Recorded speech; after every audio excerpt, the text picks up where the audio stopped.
இயற்கையில் இறைவனை காண்போம் என்ற தலைப்பின் கீழ் நாம் இந்த திருவருகை காலத்தில் இறை பிரசன்னத்தை அவருடைய பிறப்பை தியானித்து நம்மையே நாம் தயாரித்து வந்துள்ளோம். இறைவன் இயற்கையை படைத்தார், மனிதனுக்கு அந்த இயற்கையை கொடையாக கொடுத்தார். மனிதன் வாழ்வதற்கு வாழ்வாதாரமாக அந்த இயற்கை அமைகின்றது. மேலுமாக அவனுக்கு உணவாகவும் உயிர் மூச்சாகவும் அவனுடைய நோயற்ற வாழ்வாகவும் அந்த இயற்கையை அவனுக்கு மருந்தாகவும் அமைகின்றது.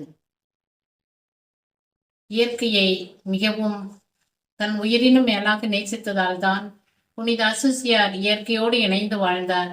இயற்கையில் உள்ள அனைத்து மரம், செடி, கொடி, விலங்குகள், பறவைகள் அனைத்தையுமே சகோதர சகோதரிகளாக கருதினார். சகோதரரே என்று அழைத்தார். எனவேதான் இயற்கையோடு அவர் இணைந்து வாழ முடிந்தது. ஆதி காலத்தில்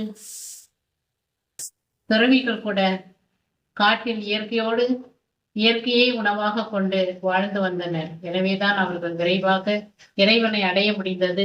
இறைவனோடு பல நூறு ஆண்டுகள் வாழ முடிந்தது.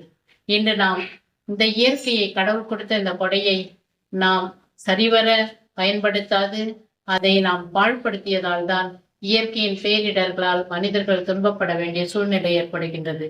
இயற்கையை நேசிப்போம், இயற்கையோடு வாழ்வோம், இயற்கையில் நாம் இறைவனை காண்போம். அப்பொழுது நமது வாழ்வும் நமது எதிர்கால சிந்தனைகளும் நாம் செய்யும் அனைத்து முயற்சிகளும் சிறப்பாக அமையும்.